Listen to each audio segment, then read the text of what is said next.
Hello guys, आपका बहुत बहुत स्वागत है हमारे यूट्यूब चैनल पर। आज की वीडियो में हम बात करने वाले हैं विजन फॉर ह्यूमन सोसाइटी में यूनिट नंबर 3 वन शॉट। ठीक है, यूनिट 1 यूनिट 2 मैं ऑलरेडी करा चुका हूं। प्लेलिस्ट का लिंक आपको डिस्क्रिप्शन बॉक्स में मिल जाएगा। इस वीडियो में हम बात करेंगे यूनिट 3। तो यूनिट 3 के अंदर हमारे जो टॉपिक्स हैं वो यहाँ पे लिखे हुए हैं। टोटल 5 अलग अलग टॉपिक्स दे रखे हैं यूनिट 3 के अंदर। सबसे पहले आता है undivided society as continuity and expanse of justice in behaviour. ठीक है, नेक्स्ट है family to world family order, continuity of culture and civilization, universal order on the basis of undivided society and conceptual framework for universal human order। सो ये कुछ हमारे topics हैं जिनमें आपका अगर कोर फोकस देखा जाए तो यूनिवर्सल ह्यूमन ऑर्डर पे, अनडिवाइडेड सोसाइटी पे और कल्चर और सिविलाइजेशन पे और वर्ल्ड फैमिली ऑर्डर पे, इन चारों पे बेस्ड है। ठीक है, तो मतलब इन चारों से रिलेटेड 10 मार्क्स के क्वेश्चन आपको देखने को मिल सकते हैं एग्जाम में। ठीक है, so without wasting any further time let's start with the first topic, that is undivided society as continuity and expanse of justice in behaviour. ठीक है, तो इसमें सबसे पहला जो कॉन्सेप्ट आता है वो आता है अनडिवाइडेड सोसाइटी का concept. A society unified by mutual respect, cooperation and shared values like justice, equality and fairness. Undivided society, अखंड समाज, एक ऐसी सोसाइटी है जो कि यूनिफाइड है किन चीज़ों से? म्यूचुअल रिस्पेक्ट से, जहाँ पे लोगों के बीच म्यूचुअल रिस्पेक्ट है, लोगों के बीच एक अच्छा कॉपरेशन है और शेयर्ड वैल्यूज़ हैं। शेयर्ड वैल्यूज़ किन चीज़ों की? जस्टिस की, इक्वालिटी की और फेयरनेस की। यानी कि ऐसे लोग अनडिवाइडेड सोसाइटी फॉर्म करते हैं जो लोग खुद से ये चाहते हों कि हमारी सोसाइटी में जस्टिस हो, हमारी सोसाइटी में इक्वालिटी मेंटेन रहे और हमारी सोसाइटी में फेयरनेस हो हर चीज़ में। ठीक है, encourages diversity, dialogue and mutual respect regardless of differences in backgrounds और beliefs। अब ये जो म्यूचुअल रिस्पेक्ट होगी, ठीक है, ये जो डाइवर्सिटी होगी, ये जो डायलॉग्स होंगे, ये सारी चीज़ें कैसे आएंगी? ठीक है, तो अनडिवाइडेड सोसाइटी के अंदर इसका मेन फोकस ये है कि इवन दो किसी पर्सन का बैकग्राउंड क्या है, किसी पर्सन के बिलीव्स क्या है, रिलीजन क्या है, कल्चर क्या है, without looking on these aspects we should respect, we should humanise, we should, you can say undivided society में ये मैटर नहीं करता कि आप किस बैकग्राउंड से हो, आपके बिलीव्स क्या हैं, आपका कल्चर क्या है, आपका रिलीजन क्या है। हर किसी को इक्वल रिस्पेक्ट मिलनी चाहिए। ठीक है, हर किसी को इक्वालिटी मिलनी चाहिए। ठीक है, हर किसी के लिए जस्टिस एक जैसा होना चाहिए, फेयरनेस होनी चाहिए और एक आप कह सकते हो डाइवर्सिटी एंकरेज होनी चाहिए। ठीक है, तो ये हमारी अनडिवाइडेड सोसाइटी कहती है। Promotes responsibility for community wellbeing, यहाँ पर रिस्पॉन्सिबिलिटी को प्रमोट किया जाता है कम्युनिटी वेलबींग के लिए, सस्टेनेबल डेवलपमेंट के लिए और नॉन वायलेंस के लिए। मतलब कि एक ऐसी सोसाइटी जहाँ पे हर पर्सन इस चीज़ को लेकर रिस्पॉन्सिबल हो कि वो कम्युनिटी का वेलबींग मेंटेन रखना चाहता है, वो सस्टेनेबल डेवलपमेंट की तरफ बढ़ना चाहता है और नॉन वायलेंस को प्रमोट करता है, किसी भी तरीके से वायलेंस को प्रमोट ना किया जाए। तो ये सारी चीज़ें अगर किसी सोसाइटी के अंदर अवेलेबल हैं तो हम उसको अनडिवाइडेड सोसाइटी बोल सकते हैं, बट आज की डेट में ऐसा पॉसिबल नहीं है। ठीक है, next is benefits, social cohesion, reduced conflict, improved wellbeing, economic prosperity, innovation. ये सारे बेनिफिट्स हैं हमारी अनडिवाइडेड सोसाइटी के। ठीक है, कि अगर अनडिवाइडेड सोसाइटी बनती है तो क्या क्या बेनिफिट्स होते हैं उसके। ठीक है, सोशल कोहेजन सबसे पहले, enhance sense of belonging and unity, हमारी सोसाइटी में यूनिटी बढ़ेगी और सेंस ऑफ बिलोंगिंग बढ़ेगा, यानी कि एक दूसरे से रिलेशन ज़्यादा अच्छे होंगे।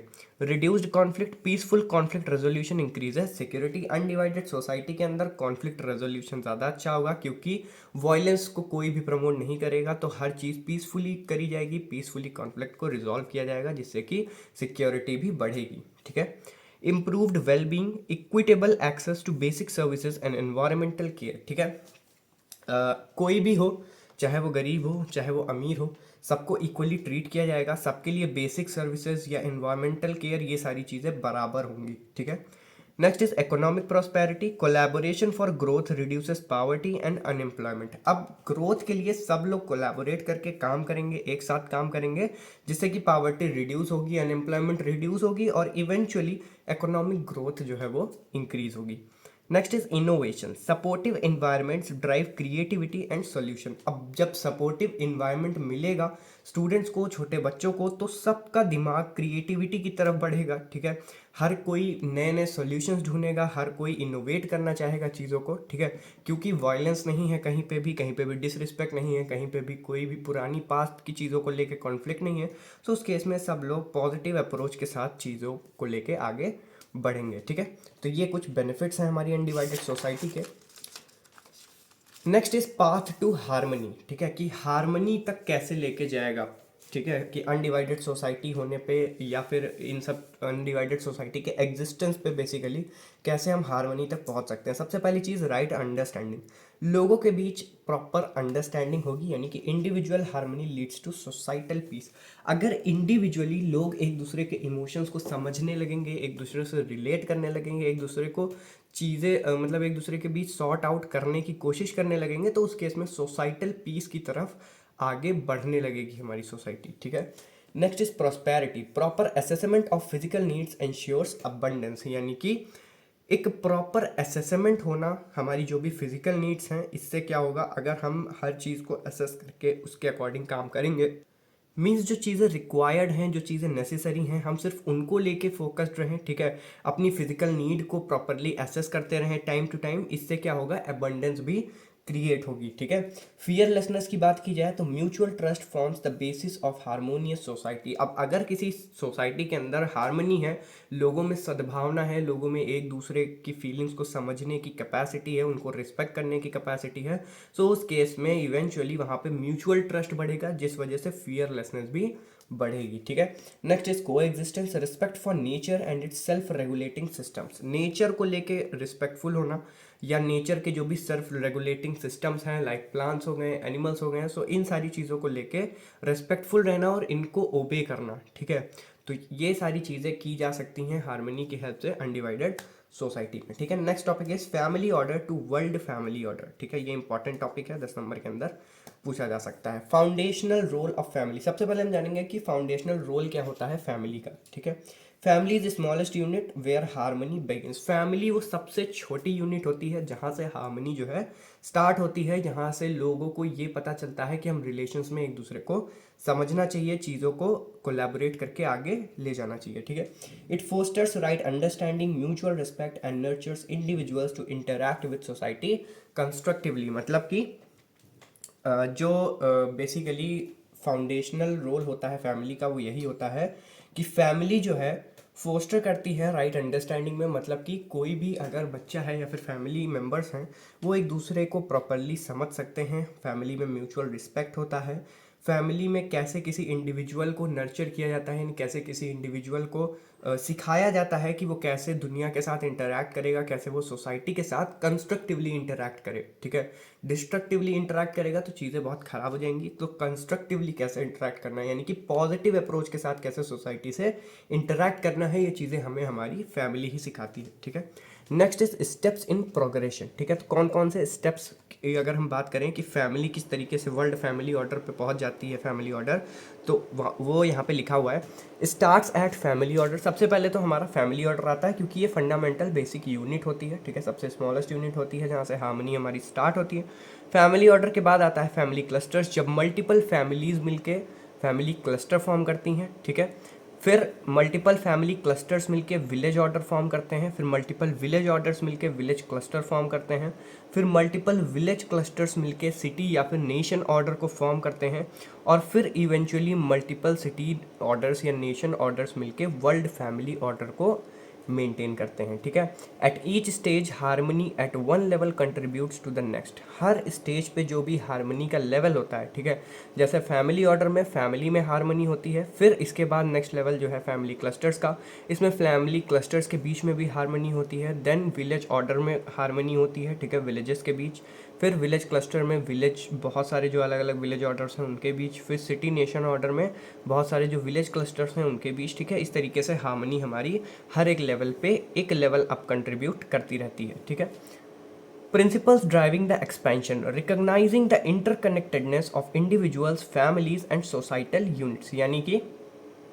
जो भी हमारी फैमिलीज़ हैं, जो भी हमारी सोसाइटी हैं, या फिर जो भी हमारे इंडिविजुअल हैं, वो कैसे एक दूसरे से इंटरकनेक्टेड है। ठीक है, इस चीज़ को रिकॉग्नाइज करना, mutual support and shared values fosters and undivided human centric society. Mutual support यानी एक दूसरे का ज़रूरत पड़ने पर सपोर्ट करना, एक दूसरे के साथ वैल्यूज़ को शेयर करना, ये सारी चीज़ें undivided human centric society form करने में हेल्प करती हैं। ठीक है, की कंपोनेंट्स की बात की जाए तो families collaborate on education, health, production, justice and sustainable practices.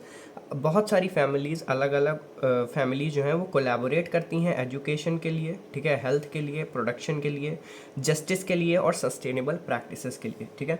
Each family takes responsibility for raising values, skills and right living in the next generation. हर एक फैमिली की ये रिस्पॉन्सिबिलिटी होती है, ठीक है, कि वो जो है आने वाली जनरेशन में वैल्यूज़ दें, उनको स्किल्स सिखाएं और उनको राइट लिविंग यानी कि सही से ज़िंदगी जीने का तरीका सिखाएं, ठीक है। Next is continuity of culture and civilisation, ठीक है, तो ये भी इंपॉर्टेंट टॉपिक है। कल्चर और सिविलाइजेशन में बेसिकली डिफरेंस होता क्या है? कल्चर आर बिलीव्स और customs and values shaping a group's way of life. एक पर्टिकुलर ग्रुप ऑफ इंडिविजुअल्स आप ले लीजिए, उनकी लाइफ किस तरीके से चलेगी, उनकी लाइफ किन ट्रेडिशंस को फॉलो करेगी, वो अपनी लाइफ में क्या चीज़ें करेंगे, क्या चीज़ें नहीं करेंगे, उनके जो बिलीव्स हैं, उनके जो कस्टम्स हैं, उनकी जो वैल्यूज़ हैं, इनको डिफाइन करता है कल्चर, ठीक है। जबकि सिविलाइजेशन क्या होता है? Advance societal structure including governance, science and urbanisation. Civilisation एक थोड़ा बड़े लेवल पे सोसाइटल स्ट्रक्चर होता है जिसमें कि हमारी गवर्नेंस भी आती है, हमारी साइंस भी आती है, अर्बनाइजेशन भी आता है, साथ ही साथ बहुत सारे कल्चर्स भी आते हैं, ठीक है। सिविलाइजेशन में मल्टीपल कल्चर के लोग हो के मिल के एक सिविलाइजेशन फॉर्म कर सकते हैं, जबकि कल्चर में बेसिकली इंडिविजुअल या इंडिपेंडेंट एंटिटी होता है, ठीक है। नेक्स्ट पॉइंट में लिखा भी हुआ है, culture is independent entity from civilisation. Civilisation से इंडिपेंडेंट एंटिटी एक होती है सिंपल कल्चर, ठीक है, जबकि civilisation involves multiple cultures and requires structure. Civilisation में मल्टीपल कल्चर्स होते हैं और उसका एक प्रॉपर स्ट्रक्चर होता है, ठीक है। It is foundational to civilisation reflecting values in physical form. हमारे कल्चर जो है वो बेसिकली फाउंडेशन है सिविलाइजेशन की, और इसमें अलग अलग फिजिकल फॉर्म्स दिखाए जाते हैं या ये अलग अलग फिजिकल फॉर्म को रिप्रेजेंट करता है। जबकि civilisation is more artefact than values. Civilisation में वैल्यूज पे डायरेक्ट फोकस नहीं है, यहाँ पे आर्टिफैक्ट्स यानी आर्किटेक्चर्स पे ज़्यादा फोकस किया जाता है। Changes in culture influence civilisation, मतलब कि अगर कल्चर में किसी भी तरह का चेंज आता है तो वो डायरेक्टली इम्पैक्ट करता है सिविलाइजेशन को। एंड सेम सिविलाइजेशन में भी changes in civilisation influence culture. अगर सिविलाइजेशन में कोई चेंज आता है बड़े लेवल पे तो वो भी कहीं ना कहीं इन्फ्लुएंस करता है कल्चर को, किसी एक पर्टिकुलर रिलीजन का या किसी एक पर्टिकुलर ग्रुप ऑफ पीपल का, ठीक है। तो आई होप आपको ये भी डिफरेंस समझ में आ गया होगा। Next topic is universal order on the basis of undivided society. तो सबसे पहले हम बात करेंगे कि विजन क्या है यूनिवर्सल ह्यूमन ऑर्डर का। What is the vision for universal human order, ठीक है। Rooted in the harmony of existence, मतलब कि हम लोग एक साथ रहते हैं, एक साथ एक दूसरे से बेसिकली रिलेट करते हैं, कोलैबोरेट करते हैं, तो इन सारी चीज़ों पे, हमारी एग्जिस्टेंस पे ही एज अ रूट माना गया है यूनिवर्सल ह्यूमन ऑर्डर को। Extends from individual to family, society and nature, promoting coexistence and fulfilment.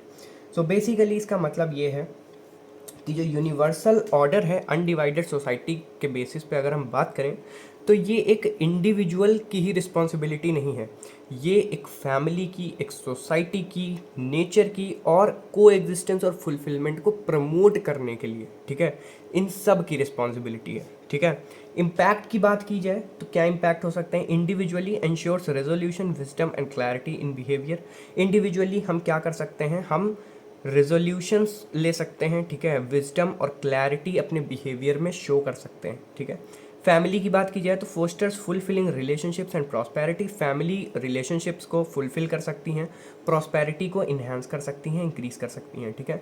Next is society builds self organisation across 5 dimensions, education, health, production, exchange and justice. तो basically society का ये role होता है कि वो self organisation build कर सके सारे 5 डायमेंशंस के बीच में, ठीक है। और वो 5 डायमेंशंस कौन सी हैं? Education, health, production, exchange and justice, ठीक है। Next is nature, human action align with the enrichment of all natural orders. जितने भी नेचुरल ऑर्डर्स हैं हमारे पास, चाहे वो एनिमल ऑर्डर हो, चाहे वो प्लांट ऑर्डर हो, चाहे वो मटेरियल ऑर्डर हो, सारे ही ऑर्डर्स के पर्सपेक्टिव में हमारा जो बेसिकली एक्शंस हैं, जो ह्यूमंस के एक्शंस हैं, वो नेचर के लॉस के अकॉर्डिंग ही हो, कुछ भी लॉस के अपोजिट ना हो या कुछ ऐसा ना हो कि हम चीज़ों को एक्सप्लॉइट कर दें, ठीक है। Next is natural harmony. Natural harmony क्या होती है? Nature self regulation, example water cycle, species balance. तो ये सारी चीज़ें क्या होती हैं? ये नेचर के अपने लॉज हैं कि वाटर साइकिल्स हैं तो वो होगी, उसको कोई नहीं रोक सकता, ठीक है। स्पीशी बैलेंस है तो वो नेचर अपने अकॉर्डिंग बैलेंस करता रहता है, उसको हम नहीं चेंज कर सकते, ठीक है। Offers a model for sustainability and harmony. ये क्यों होता है नेचर में? ताकि सस्टेनेबिलिटी बनी रहे और हार्मनी बनी रहे, ठीक है। सो ये हमारी नेचुरल हार्मनी हो गई। Human disrupt this balance through exploitation. Again वही चीज़ मैंने अभी बोली, ह्यूमंस ही होते हैं जो डिसरप्ट करते हैं नेचर की हार्मनी को, चीज़ों को एक्सप्लॉइट करके, ठीक है।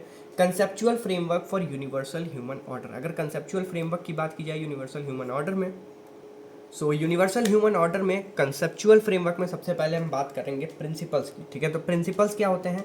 Guided by justice, equality and cooperation. ऐसे सेट ऑफ रूल्स या लॉज जो किसके बेसिस पे बने हैं? जस्टिस के बेसिस पे, इक्वालिटी के बेसिस पे और कोऑपरेशन के बेसिस पे, ठीक है। Aims to organise human relationship and societal structures harmoniously. मतलब कि इन प्रिंसिपल्स का एम ये है कि जो ह्यूमन रिलेशनशिप है उसको ऑर्गेनाइज किया जा सके, जो सोसाइटल स्ट्रक्चर है हार्मनी के रिलेटेड उसको ऑर्गेनाइज किया जा सके, ठीक है। रोल ऑफ एजुकेशन इसमें क्या है? Promote moral development and cultural preservation, यानी कि यहाँ पे मॉरल डेवलपमेंट को प्रमोट किया जाए, साथ ही साथ जो भी कल्चरल चीज़ें हैं उनको भी प्रिजर्व रखा जाए, ठीक है। Instil democratic values and resolve societal contradiction, यानी कि जो भी डेमोक्रेटिक वैल्यूज़ हैं उसको इंटीग्रेट किया जाए और सोसाइटल कॉन्ट्राडिक्शंस को सॉल्व किया जाए, रिजॉल्व किया जाए, ठीक है। Encourages humanity, selflessness and harmony, ठीक है। तो यहाँ पे किन चीज़ों को इंकरेज किया जाता है यूनिवर्सल ह्यूमन ऑर्डर में? ह्यूमैनिटी को इंकरेज किया जाता है कि लोग ज़्यादा ह्यूमैनिटेरी एफर्ट्स शो करें, ठीक है। सेल्फलेस तरीके से नेचर में अपना कंट्रीब्यूशन करें और हार्मनी को मेंटेन रखें टुवर्ड्स ह्यूमन, टुवर्ड्स नेचर, ठीक है। Next is production system must align with natural cycles to enrich all entities and ensure sustainability, ठीक है। जो भी नेचुरल साइकिल्स हैं हमारी, जैसे कि प्रोडक्शन, ह्यूमंस क्या करते हैं? ओवर प्रोडक्शन करवाते हैं, ठीक है। नेचर में हर चीज़ का एक बैलेंस होता है, जब भी आप उस बैलेंस को ख़राब करोगे तो कुछ ना कुछ ख़राब चीज़ आपको भी आगे फेस करनी पड़ेगी एज अ ह्यूमन सोसाइटी, ठीक है। सो हमें क्या करना है? हमें अलाइन करना है नेचुरल साइकिल्स के साथ, यानी कि नेचुरली जो चीज़ें हो रही हैं उसमें हम थोड़ा बहुत प्रोडक्शन अपना अगर कर सकते हैं तो हमें वो करना चाहिए, हमें चीज़ों को एक्सप्लॉइट नहीं करना चाहिए, ठीक है। और अगर हम नेचुरल साइकिल्स के साथ अलाइन करते हैं तो हम ईजिली बहुत सारी एंटिटीज़ को एक्सेस कर पाएंगे, ठीक है, और बहुत सारी चीज़ों को एक्सप्लोर कर पाएंगे, साथ ही साथ एक सस्टेनेबल डेवलपमेंट और सस्टेनेबल ग्रोथ की तरफ काम कर पाएंगे, ठीक है। Modern science and technology should facilitate this process rather than disrupt them. अब जैसे आजकल की जो मॉडर्न साइंस है, जो टेक्नोलॉजी है, वो काफ़ी एक्सटेंट तक इन चीज़ों को ख़राब करती जा रही है, जबकि हमें क्या करना चाहिए? ख़राब करने की बजाय चीज़ों को और ज़्यादा फैसिलिटेट करना चाहिए, यानी कि हम नेचर को प्रिजर्व रखते हुए कैसे टेक्नोलॉजी को आगे ले जा सकते हैं उसके बारे में हमें सोचना चाहिए, ठीक है। सो इस वीडियो में इतना ही, क्योंकि यूनिट 3 में इतना ही था। यूनिट 4 और यूनिट 5 की वीडियो मोस्ट प्रोबेबली आपको मिल जाएगी सुबह तक, ठीक है। सो अभी मैं कोशिश करूंगा कि मैं जल्दी से जल्दी प्रोवाइड कर दूं। प्लेलिस्ट का लिंक डिस्क्रिप्शन बॉक्स में आपको मिल जाएगा, सारी वीडियो अपलोड होने के बाद प्लेलिस्ट में आपको मिल जाएंगी। सो इस वीडियो के लिए इतना ही। Thank you so much for watching this video. All the very best for the exams.